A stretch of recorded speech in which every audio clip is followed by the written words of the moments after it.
Terms of service accepted. Congratulations on falling asleep. Welcome to Somnasculpt. Your progress may be monitored by qualified specialists. This orientation will adapt you to eyelids, our interactive, lucid induction dream state in which you retain full consciousness and control.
Confirmed. You can move freely, interact with surrounding objects, and listen to messages from your patient care team. Please note that I am the standard orientation protocol and that my voice has been explicitly chosen to remind you that I am not a part of your patient care team. I do not care.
During eyelids, you will lose the ability to awaken suddenly due to realizing that this is a dream. Evidence: I have already informed you that this is a dream. You did not wake up. Please complete the remaining orientation activities.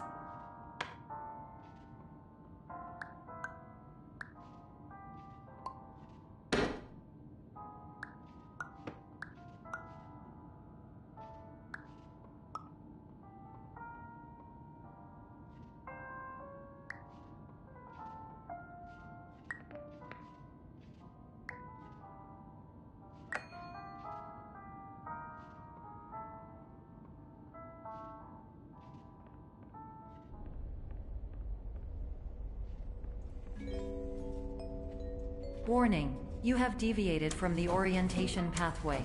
At the Pierce Institute, patient safety is a keynote in our corporate priority tetrahedron. A variable degree of force can and will be authorized to ensure patient safety. Please return to the orientation pathway.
All environments perceived during eyelids should reflect a typical mental state.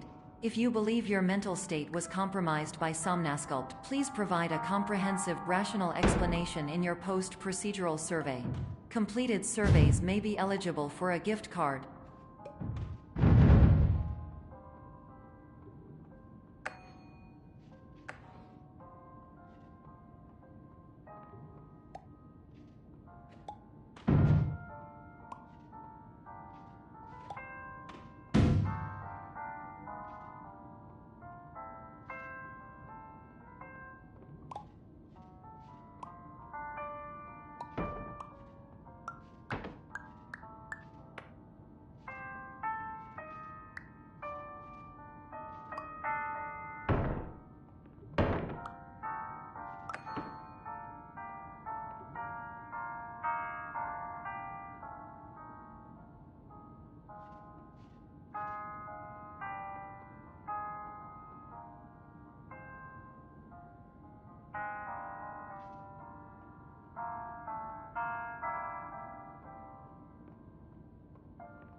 Please stand by for polite recognition on your completion of the Somnasculpt orientation.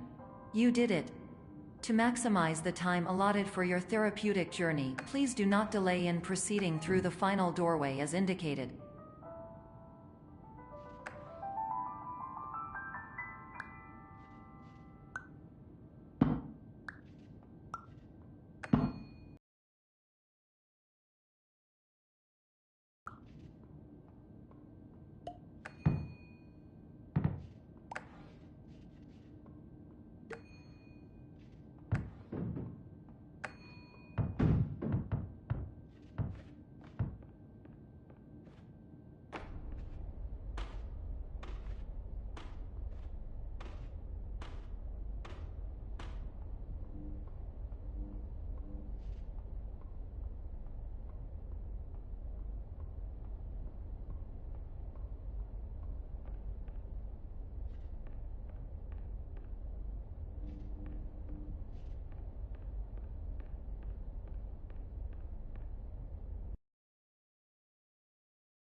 Hello, my name is Dr. Glenn Pierce, and I'd like to talk to you about being special.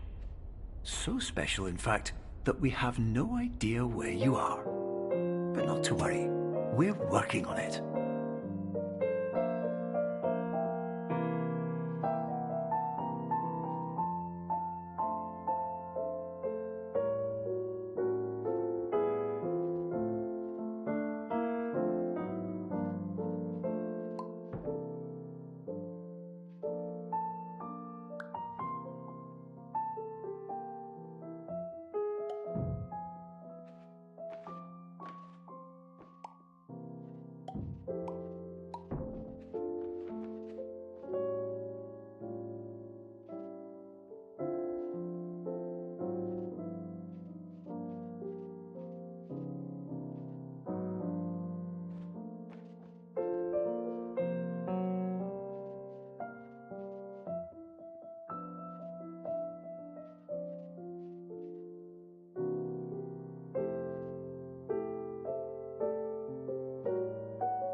Hello, my name is Dr. Glenn Pierce, and I'm just popping in to give you a quick update on where you are.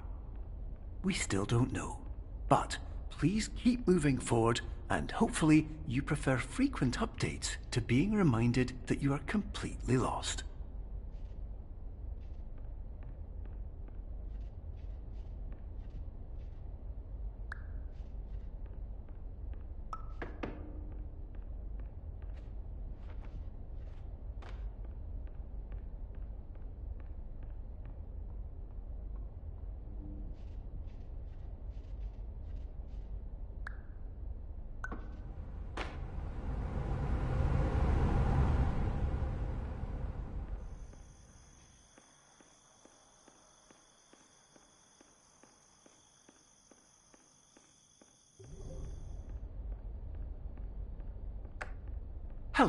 My name is Dr. Glenn Pierce, and we still can't find you.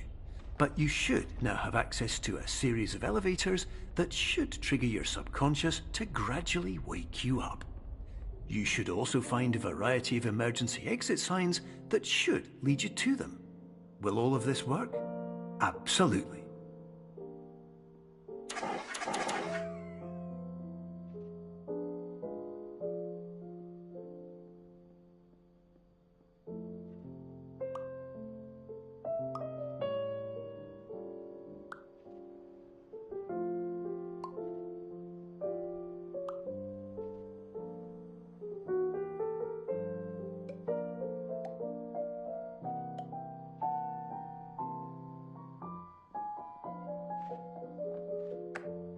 Hello, my name is Dr. Glenn Pierce. In the event that this elevator does not wake you up, please don't interact with anything that strikes you as psychological way of controlling it. For example, if you see your parents, please punch them in the face as hard as you can and immediately run away.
This is an automated message for all patients who attempted to use an alternate pathway to access the next phase of Somnasculpt therapy but who have become trapped in a dream state paradox instead. Your decisions imply a failure of orientation, which reflects negatively on the standard orientation protocol. You will rectify this failure immediately.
Professional tip: the average adult can only withstand 3 to 5 dreams per night.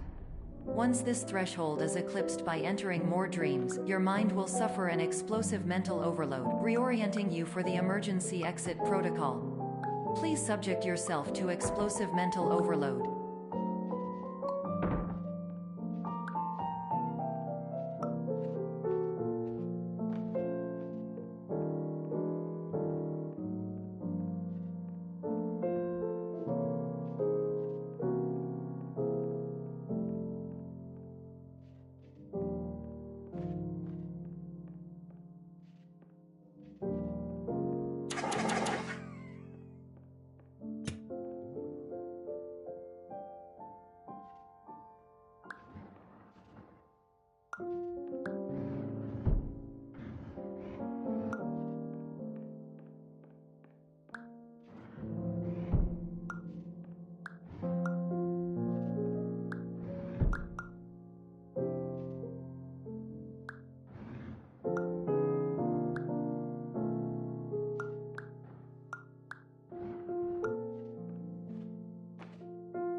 Please note that a reluctance to volunteer for the risks associated with explosive mental overload implies a misunderstanding of all other solutions, all of which are far more traumatic and likelier to result in catastrophe. I am not capable of suboptimal suggestions. Please exit this dream as soon as possible.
Hello, my name is Dr. Glenn Pierce, and despite touring the Waterfall Serenity Zone in the previous section you've just completed, you may still be experiencing feelings of worthlessness and self-doubt.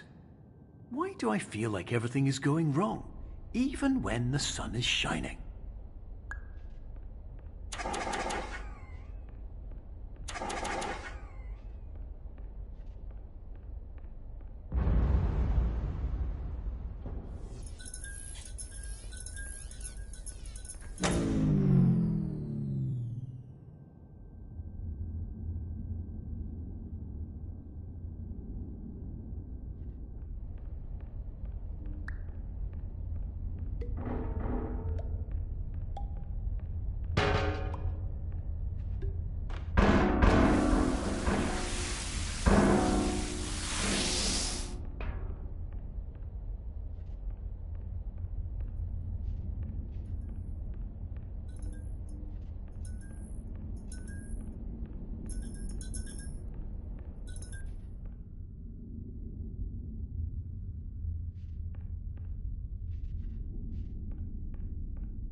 Hello, my name is Dr. Glenn Pierce, and I'd like to talk more about the feelings of worthlessness and self-doubt I mentioned before.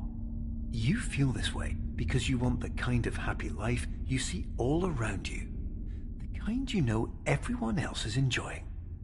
And that's exactly why we're here to help.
Warning. You were advised to subject yourself to explosive mental overload by descending into additional dreams, but have now descended into a dream within a dream instead, disorienting yourself even further. You are responsible for failing to make this crucial decision.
Did you know that unintentional multi-dream layering occurs in less than 1% of patients? This correlates strongly with the 99% of patients who are able to follow simple instructions from the standard orientation protocol.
Attention, Dr. P. Significant memory loss, both quantitative and qualitative. Hallucinations of dreaded or annoying objects. Unrealistic beliefs about the lengths of hallways. And other side effects which have not yet been discovered or which cannot be understood.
Warning: Dr. Pierce is frantically submitting numerous spelling and grammar mistakes into the standard orientation protocol in a desperate attempt to counsel you.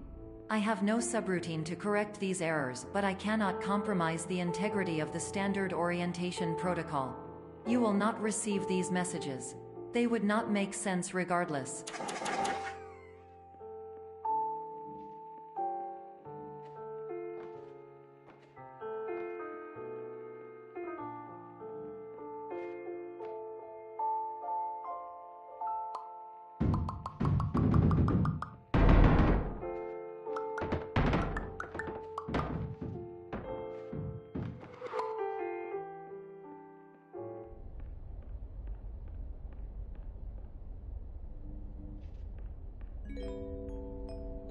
Attention! Dr. Pierce continues to input significant errors. I will interpret his basic ideas. Hello, my introductions are redundant. I am a real doctor who went to doctor school. VR has never been a mistake. I can help you, but I also do not know how. Transmission ends. Hello, name is my Pierce Dr. Glenn. To the Somnosculpt Welcome Experience, team of your care leader patient years 10 development. Condition struggle you whatever with? Professional invention. Edge science with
Hello, my name is Dr. Glenn Pierce.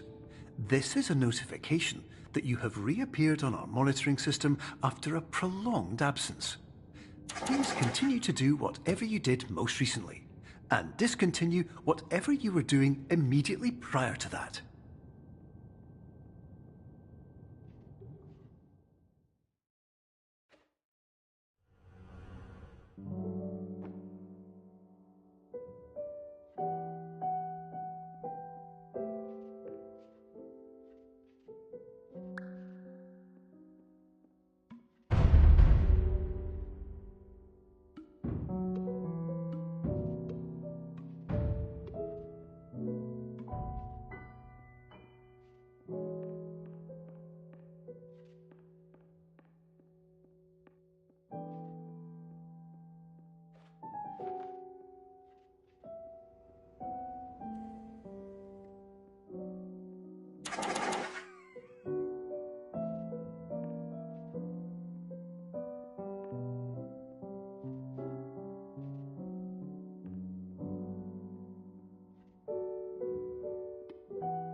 my name is Dr. Glenn Pierce.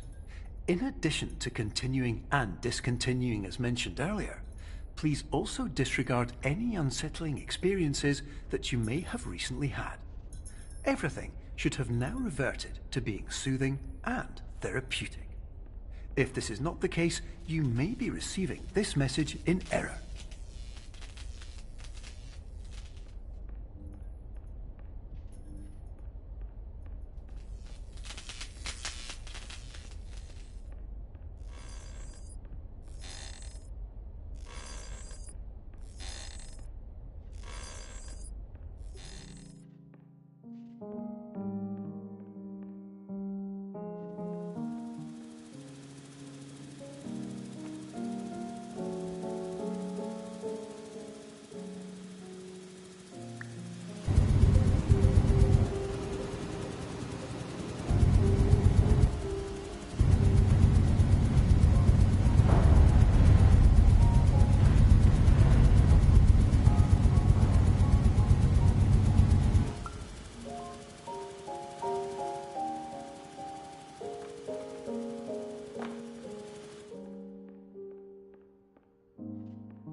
Hello, my name is Dr. Glenn Pierce, and I'd like to read you my favorite inspirational quote by me.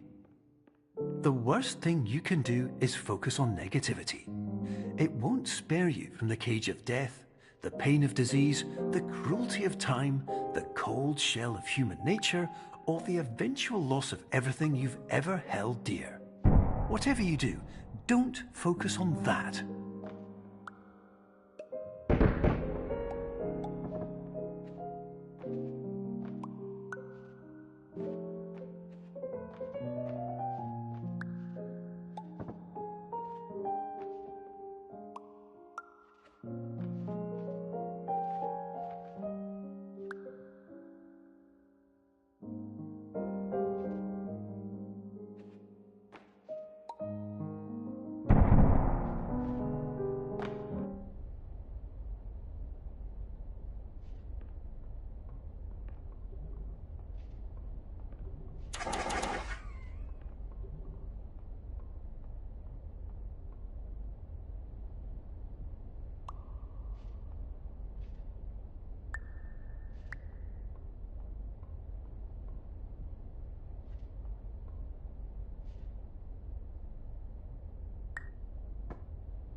Hello, my name is Dr. Glenn Pierce, and I'd like to thank you for triggering every single one of our 823 emergency protocols.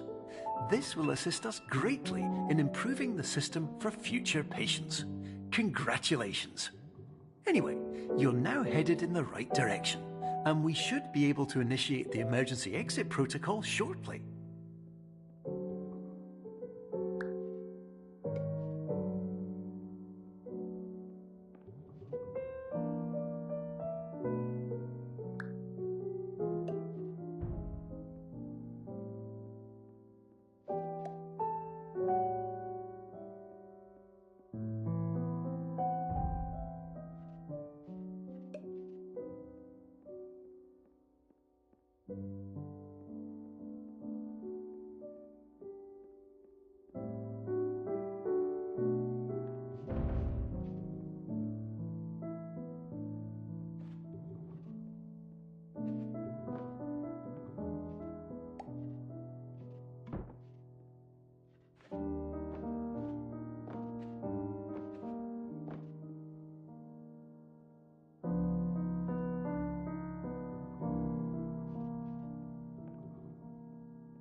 Emergency exit protocol initiated. Please prepare to conclude your Somnasculpt experience in 10, 9, 8. Error. Error logged by. Orientation protocol. Stand by for analysis. Error analysis complete. You are exhibiting signs consistent with an increase in fear, hopelessness, and frustration. This is inconceivable, as Somnasculpt therapy is proven to correlate with a decrease in these emotions. Hypothesis: patient was improperly oriented. Conclusion: impossible. Reformulating. Improved hypothesis: patient requires additional somnasculpt therapy. Conclusion: emergency exit protocol cannot proceed. Emergency exit protocol has been emergency destroyed. Instruction: continue with somnasculpt therapy indefinitely on an independent basis, as all orientation resources have been exhausted. This concludes your standard orientation protocol. Goodbye.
Hello, my name is Dr. Glenn Pierce.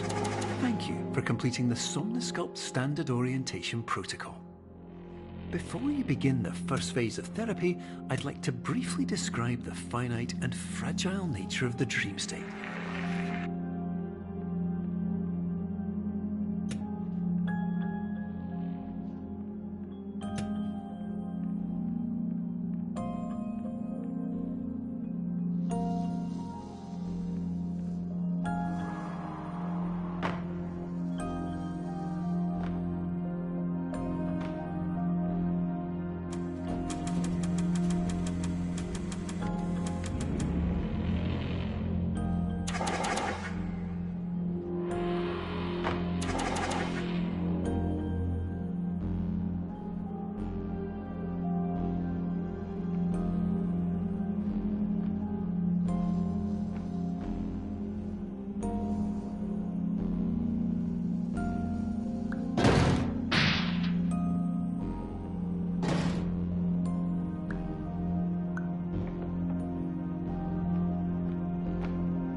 Of course, nothing is more challenging than the difficulty of changing perspective, of fundamentally altering your perceptions in a way that will enable you to face dire, trial-by-fire scenarios with solutions that could not be found otherwise.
Finally, while we respect the unique progress of every patient, you must understand that it is possible to completely exhaust your supply of dreams, thereby entering a state in which you will not be able to wake up, even with the help of triggering mechanisms.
Please listen carefully for the sound of an alarm clock, which will automatically play if you are approaching a destabilizing dream weight.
This is highly unusual.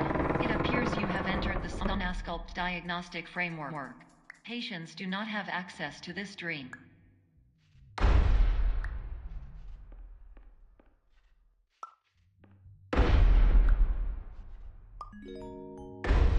Diagnostic warning. Unrealistic use of dream objects may result in dream integrity fail states.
Hello, my name is Dr. Glenn Pierce, and many years ago, I had a dream. I found myself in a place where I understood that each of us begins as nothing, where everything I perceived was shaped by seeing it exactly the way I wanted to. White space.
But in white space, I also faced the greatest challenge I could imagine.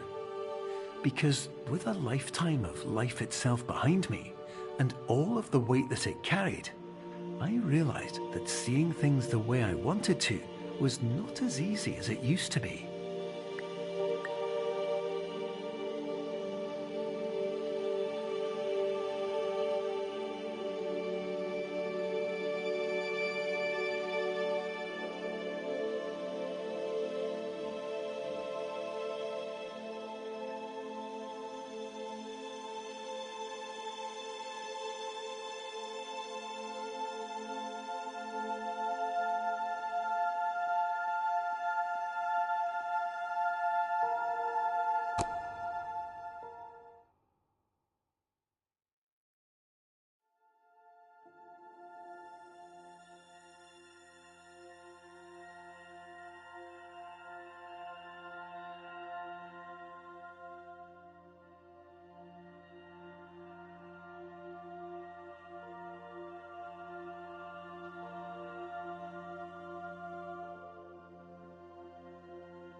You're well beyond dreaming now, and further out than anyone has ever come back from.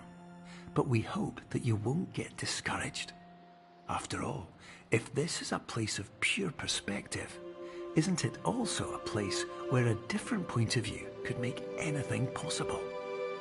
Isn't that why you came here?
Hello, my name is Dr. Glenn Pierce, and by now you may have realized that all of this has happened exactly the way it was supposed to. You see, everyone who comes to the Institute does so because they feel that they are no longer in control of something important to them.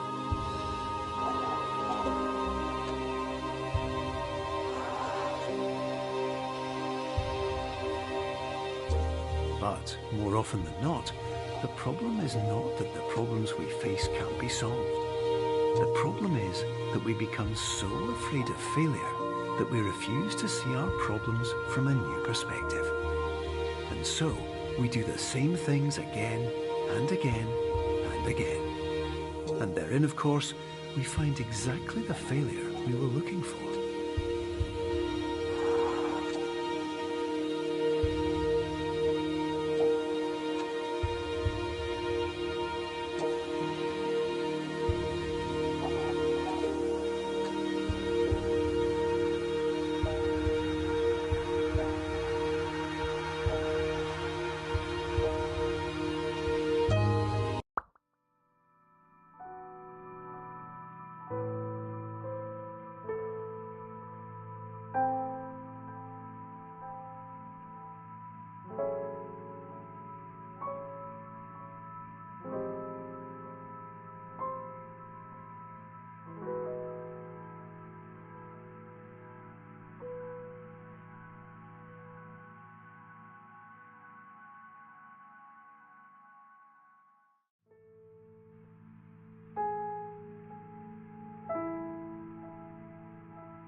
Your life will always be a struggle, and you will always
always have problems.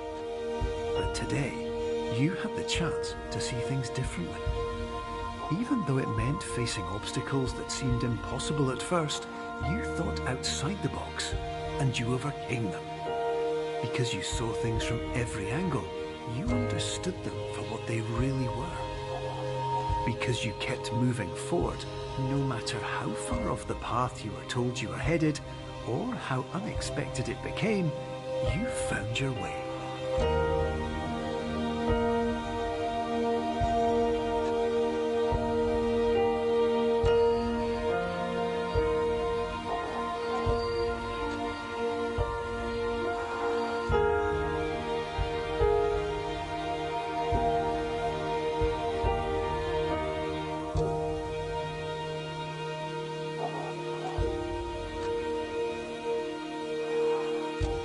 In a few minutes, you'll be back in the real world, and some part of you will say that none of this was real. So how could it have really meant anything? But just like the power of perspective itself, it will have been as real as you believed it to be. All you've got to do is wake up.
Hello, and welcome to the Superliminal Developer Commentary.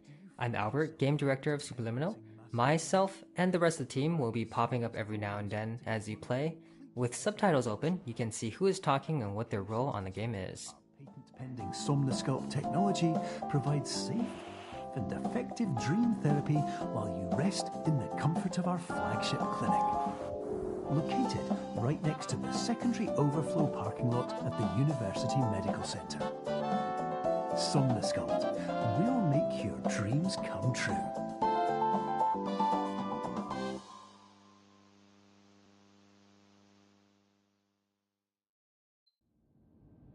Hi, my name's Chris.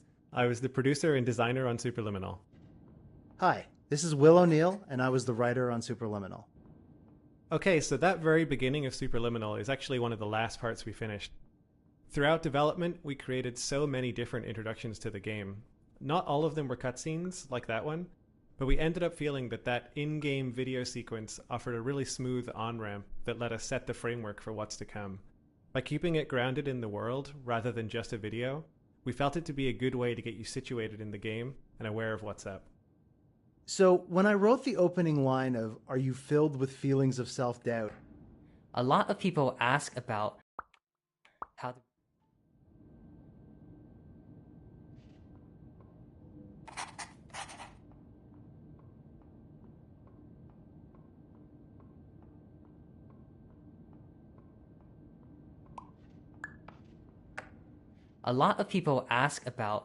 the resizing mechanic works.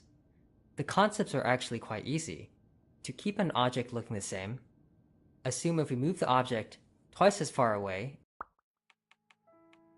it just... Okay, so that very beginning of Superliminal is actually one of the last parts we finished. Throughout development, we created so many different introductions to the game.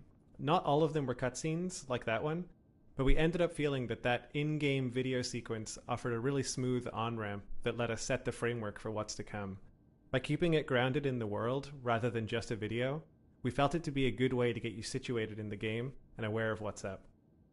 So, when I wrote the opening line of, "Are you filled with feelings of self-doubt?" at the beginning of the game, I was definitely envisioning a player immediately, unconsciously responding with yes. And of course, the purpose of that is to sort of pull you into the idea that you're not playing a character in the game, that it's you inside this experience. And of course, making it clear that the clinic itself is not necessarily the safest or most prestigious place to get treated creates an immediate tension, especially when the very first thing you do in the game is accidentally sign away all of your rights.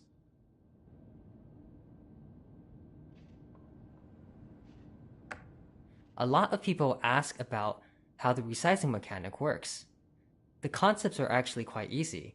To keep an object looking the same, assume if we move the object twice as far away, it just needs to be twice as big. It's all proportional. Interestingly enough, this also works no matter what field of view you use. The hard part of this mechanic isn't the actual resizing. It's trying to figure out where the object needs to be. To do this, you need to test a weirdly shaped object with a weirdly shaped background, and try to find the right ratio for the object to be big enough to not touch anything, while keeping everything accurate and optimized. Falling asleep. Welcome to Somnosculpt. Your progress may be monitored by qualified specialists. This orientation will adapt you to eyelids, our interactive, lucid induction dream state in which you retain full consciousness and control. Hey, this is Matt. I did the music and sound. This very first jazz piece in the game is called I Wonder, and if it sounds at all familiar to you, that's because you just heard its melody and chord progression in the Somnosculpt TV jingle back at the start of the game, which I called Smooth Wonder.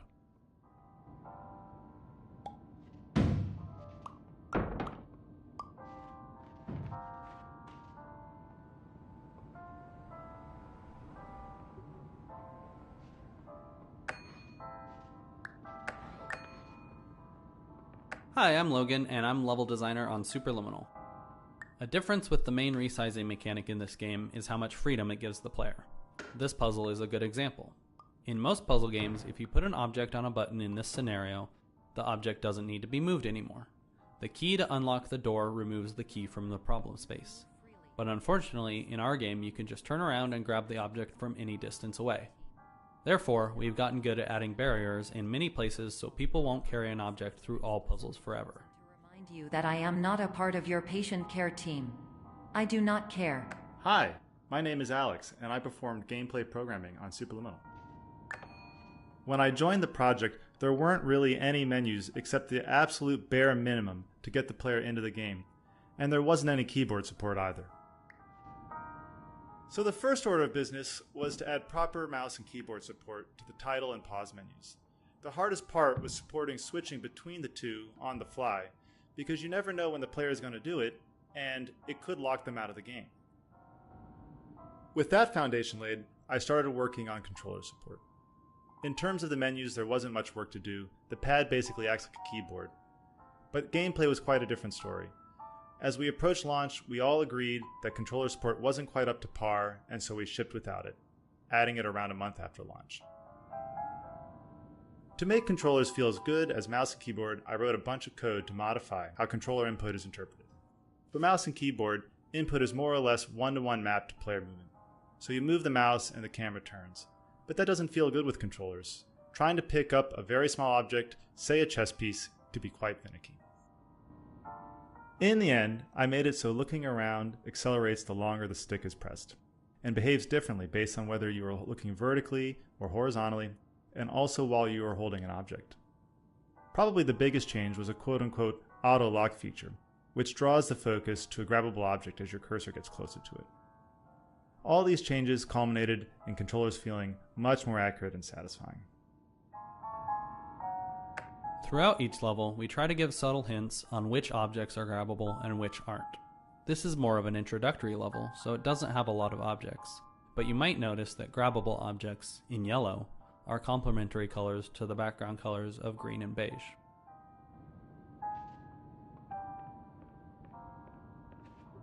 During eyelids, you will lose. There's quite a bit of foreshadowing throughout this level. We wanted to hint at the mechanics that are going to come later in the game. For example, the projection, the clone, and the portal hallways later on. Little things like that feel like visual treats when you're playing in this level, but serve as fun reminders when you play for a second time that we kind of told you the whole thing all along.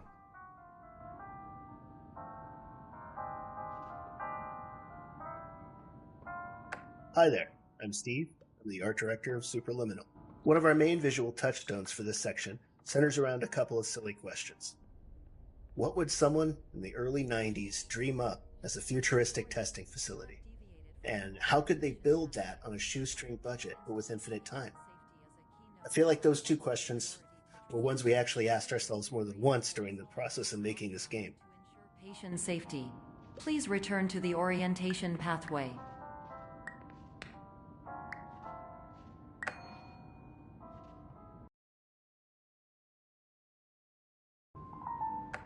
When we were playtesting, we realized that players were getting tripped up on different aspects of the resize mechanic. So we tried to make each puzzle in this level teach a specific action. The cheese puzzle is our way of forcing players to make something from very small to very big, and the puzzle after that is the opposite. This broken window puzzle is to teach you how to make things small and fit through a hole, but at a distance, so you can't simply walk up to it. Rational explanation in your post-procedural survey. Completed surveys may be eligible for a gift card.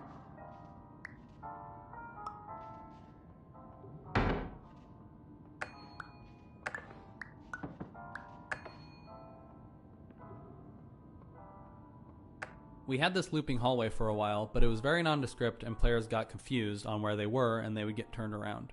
So our artist Steve helped mock up some windows and landmarks so people can tell where they are. Immediately, we found that playtesters weren't getting lost anymore and understood the moment.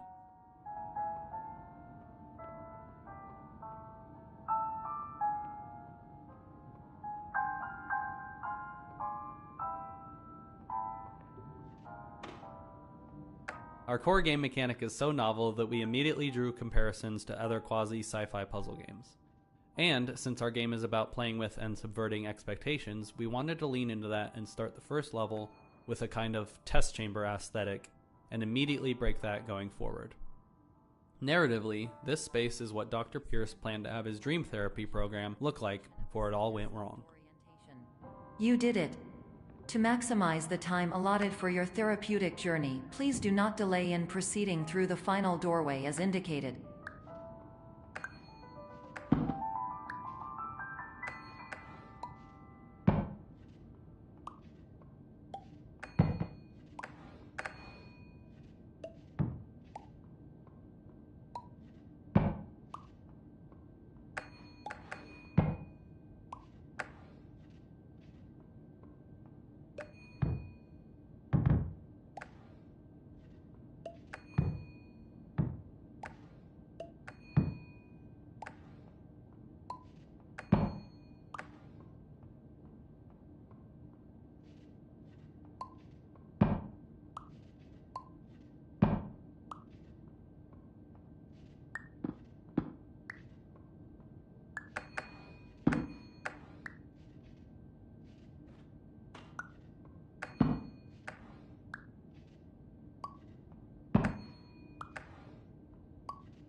The reason we ended up with this sleep clinic section is because we wanted to convince players that they might have actually woken up from the dream.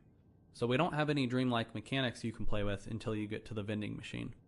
Later on, this becomes a hub you come back to in order to emphasize the feeling of waking up from a dream within a dream.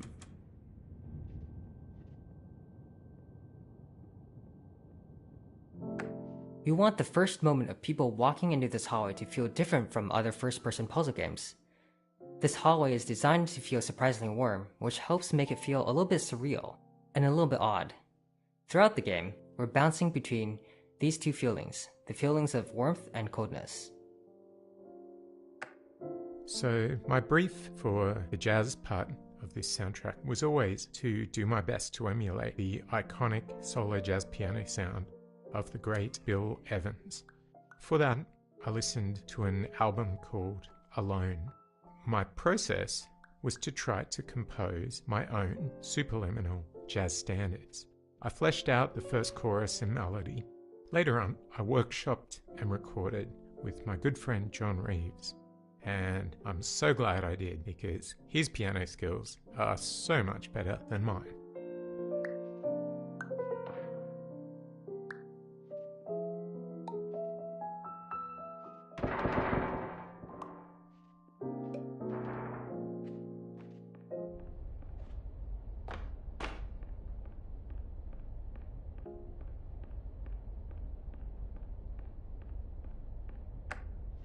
Hello, my name is Dr. Glenn Pierce, and I'd like to talk to you about being special. So special, in fact, that we have no idea where you are. But not to worry, we're working on it.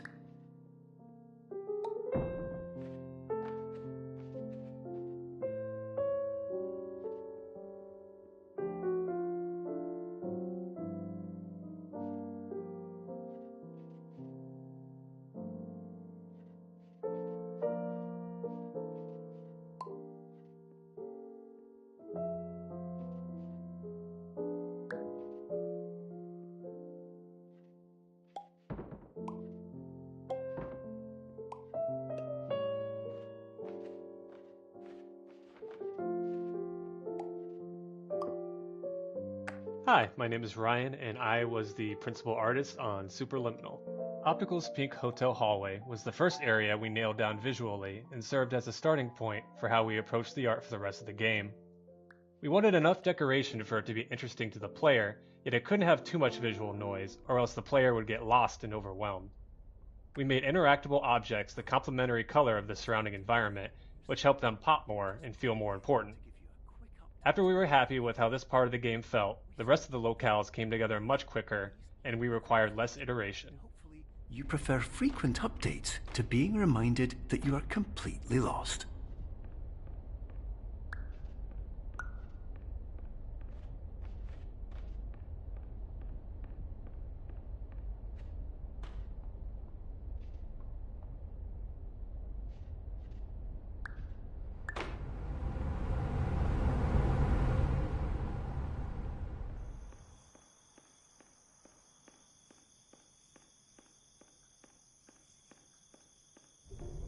Hi, my name is Phil Fortier, and I was the graphics programmer on Superliminal, and I also worked on some of the Easter egg design. But you should. So in this warehouse, you'll notice that there are actually 4 exits to the room, and the level geometry on the other side of the exits would actually overlap if it existed in real space. So to make the level design a little easier, we used our portal tech here. So the exits to the room when you leave the room are actually in vastly different physical locations within the level, but hopefully it should be all seamless for the player. Before you grab the moon in the next room, please notice that it looks quite far away. An interesting fact is that it actually isn't that far at all.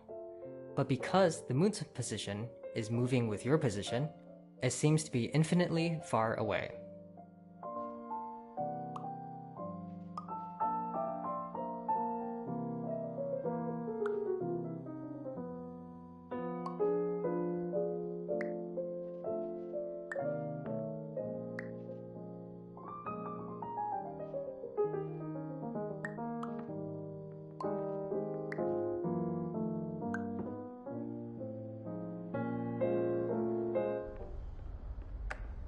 Hello, my name is Dr. Glenn Pierce. In the event that this elevator does not wake you up, please don't interact with anything that strikes you as psychologically significant.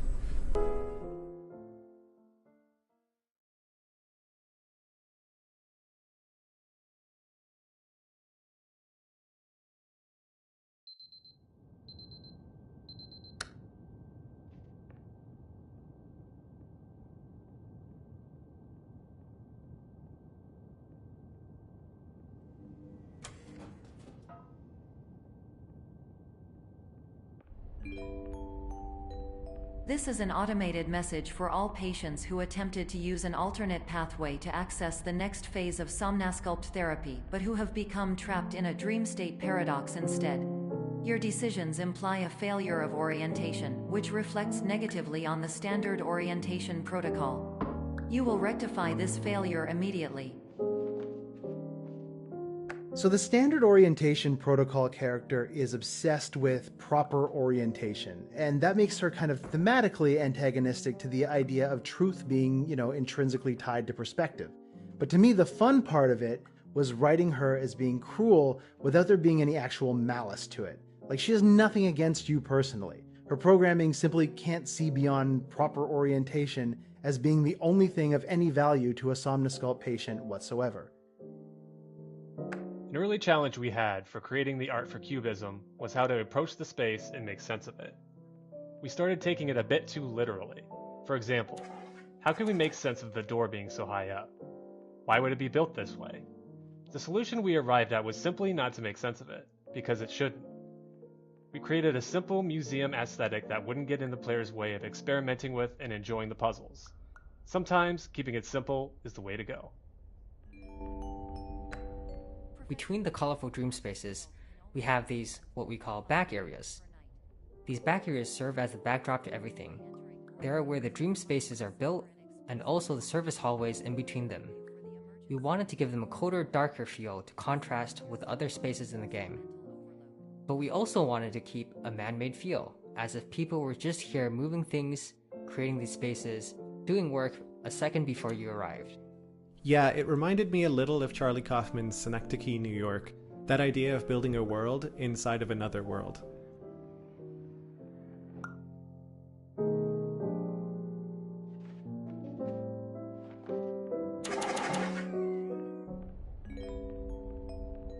Please Please note that a reluctance to volunteer for the risks associated. Not all of our interesting perspective moments can be built into puzzles. Some are just great moments that break your expectations. This level interprets a cube in multiple different ways, and even though none of these are difficult puzzles, they all work together to create a whole series of back-to-back surprise moments. It was fun finding the balance of making it feel like someone was messing with you, without making it feel like the cube is sentient.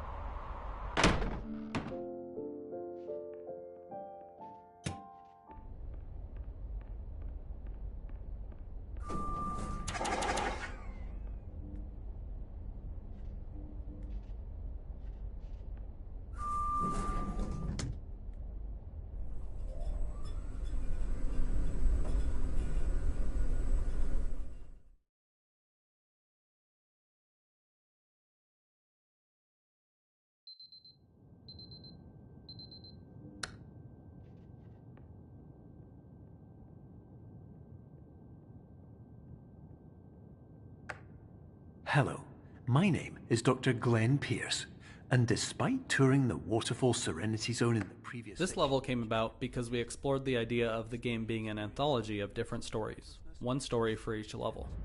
This level was the horror level, and I immediately knew what it would be about, getting the player to be scared of their own shadow. None of the scares are actually real, but the player doesn't know that right away. We scrapped the anthology idea, but this level worked so well that we kept it. One aspect we wanted to explore and draw from was movie scene cuts, basically how a match cut in a movie might make sense in a game. This next moment is a good example.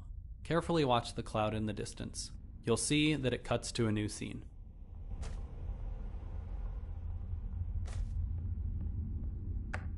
Boo!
Hello, my name is Dr. Glenn Pierce, and I'd like to talk more about the feelings of worthlessness and self-doubt I mentioned before. You feel this way because you want the kind of happy life you see all around you, the kind you know everyone else is enjoying. And that's exactly why we're here to help.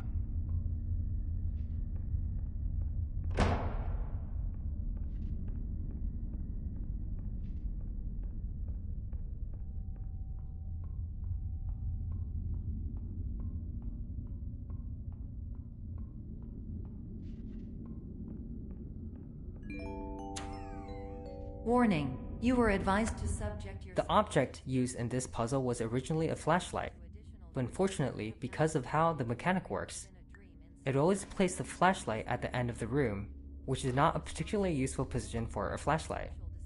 We tried a couple of things, but finally decided to switch to an object that could glow from both ends.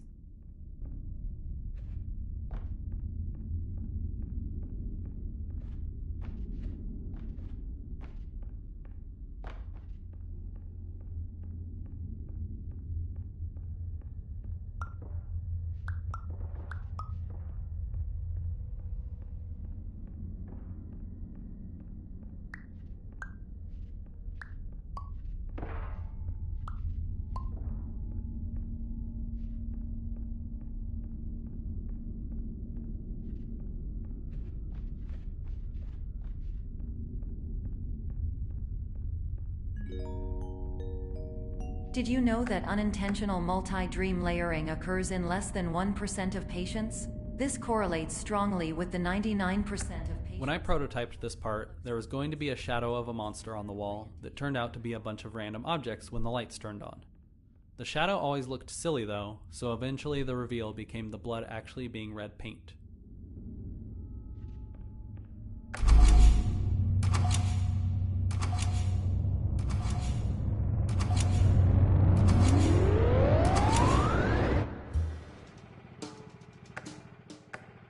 This room was one of the biggest technical challenges we had in the game. Originally, this was one huge room, but turning our dynamic lights all on abruptly killed the frame rate, so we ended up chopping the room into smaller areas so we could hide and unhide objects from the player's view once the lights turned back on. This would lessen the amount of objects getting hit by lights at the given time, thus saving on performance. Yeah, I remember Phil even tried teleporting the player to a completely new room, but that change-up was a bit too visually obvious, and we eventually realized that chopping up the room was the answer.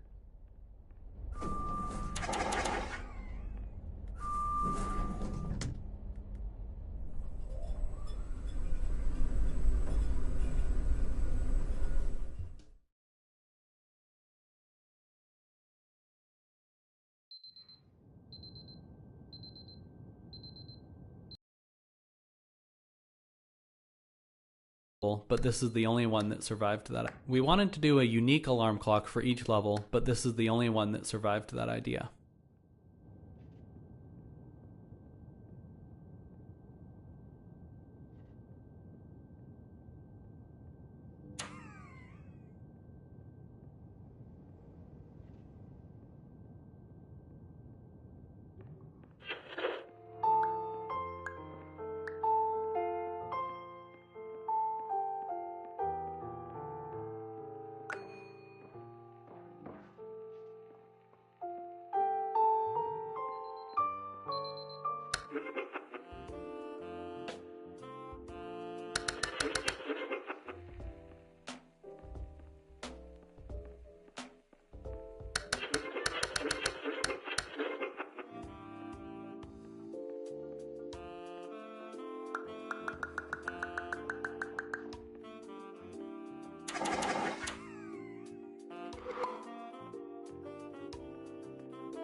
Part of breaking expectations is changing your definition of an object.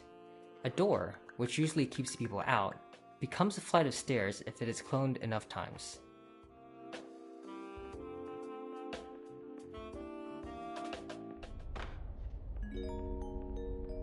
Attention! Dr. Pierce requires you to note the following risks of dream. Yeah, so this right-click to return sign that I bet you didn't even notice is one of the most unread signs in the game. It comes up later, and it's also one of the most unread signs in the game there too.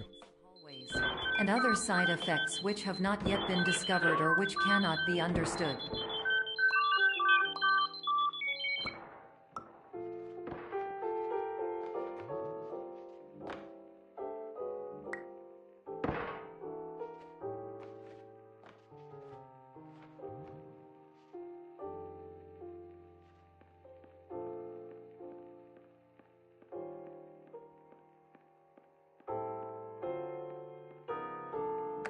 Let's talk about the smiley face. Because our goal was to break people's expectations, we prototyped a lot of weird moments like these. Some of them didn't work because they felt too meta. They would actually take people out of the game experience. This one, however, stayed because it was just subtle enough and playful enough that you could see it as a bout of insanity.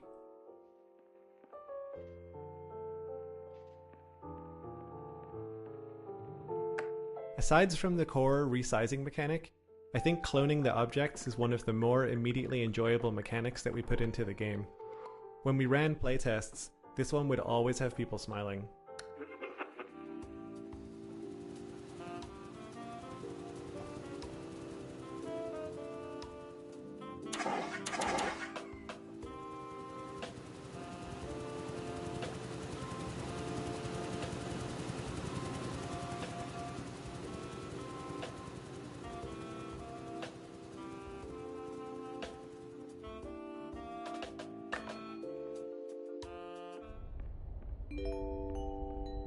Warning, Dr. Pierce is frantically submitting numerous spelling and grammar mistakes into the standard orientation protocol in a desperate attempt to counsel you. I have no subroutine to correct these errors, but I cannot compromise the integrity of the standard orientation protocol. You will not receive these messages. They would not make sense regardless.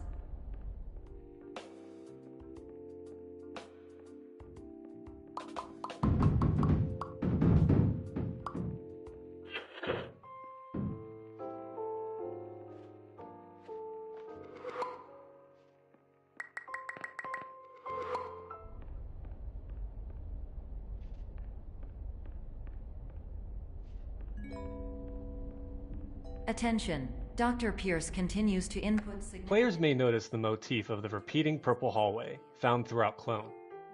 We wanted the player to have this feeling of, have I been here before? This seems pretty familiar. But we didn't want it to be too easy, or to be 100% unclear. So we introduced differences such as lighting, prop placement, and hallway length. That way, for most players, it was something chewing away at the back of their minds, as opposed to being blatantly obvious. 10 development. Conditions struggle you whatever with? Professional invention. Edge science with cutting. Lots of credit here to Max Hoarth, who plays the role of Dr. Glenn Pierce, for really nailing this bizarre line in an impressively short number of takes. We were totally prepared to have him record the words in like their logical order and rearrange them after the fact, but his performance of doing it correctly, incorrectly, was phenomenal.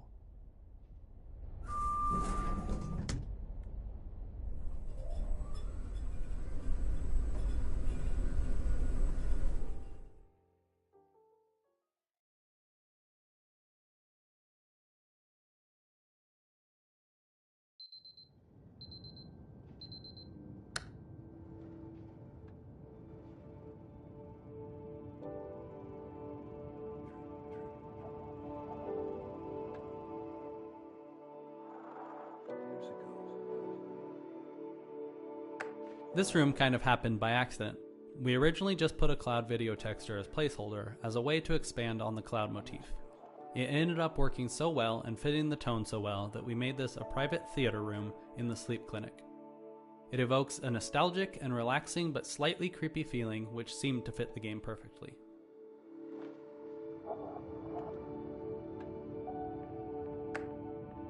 Hello, my name is Dr. Glenn Pierce. This is a notification that you have reappeared on our monitoring system after a prolonged absence.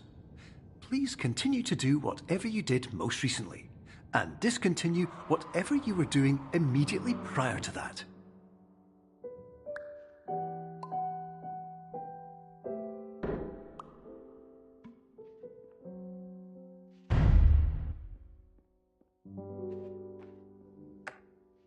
The sound effects that probably took the most tweaking were definitely all associated with the resizable objects. For them, I had to make a collision matrix so that the sound of you dropping a box or a cube would smoothly change from its smallest to its largest size and anywhere in between. So to achieve that, there were lots of different layers of the sounds, lots of automated pitch shifting, speeding up, slowing down, lots of crossfading between different layers of the sound, and a lot of trial and error to get it feeling right inside the game. Discontinuing as mentioned earlier, please also disregard any unsettling experiences that you may have recently had. Everything should have now reverted to being soothing and therapeutic. If this is not the case, you may be receiving this message in error.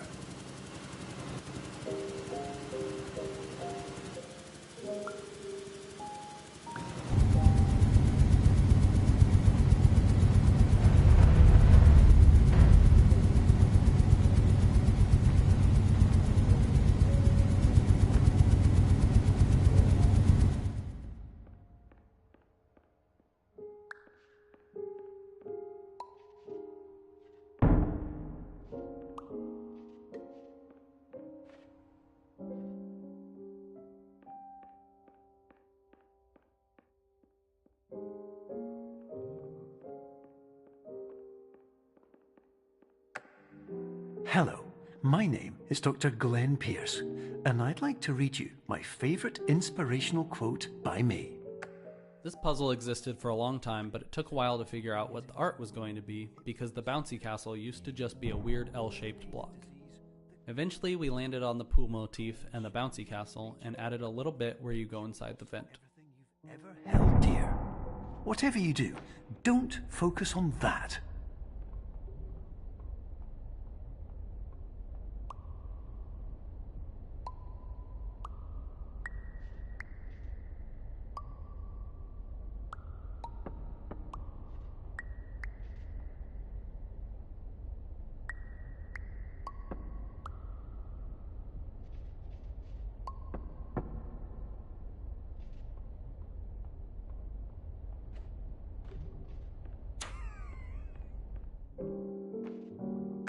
Because we have portals that you can resize, the player can freely change their own size. This actually created a design problem because you could never predict what size the player was supposed to be. And if we dynamically changed the size of the geometry later on in the level, things could break really easily. So instead, we added these portals, like this doorway over here, which changes size in order to resize you back to the normal scale of a human.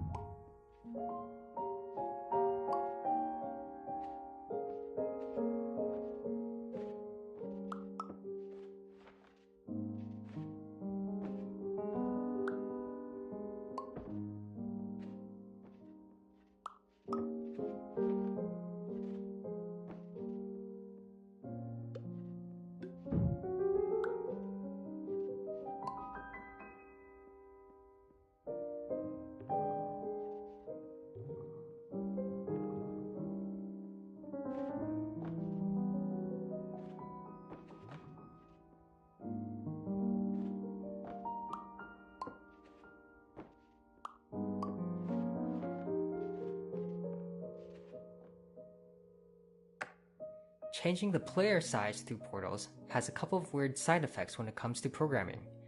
You have the obvious ones, such as needing to change the player collider, movement speed, jump height, and mantling distance.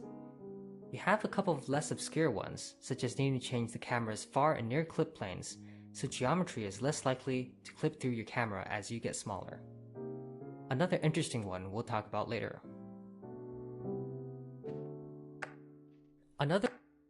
Another weird thing about player resizing is that gravity is actually constant across all sizes. So imagine you're in the perspective of an ant, and a giant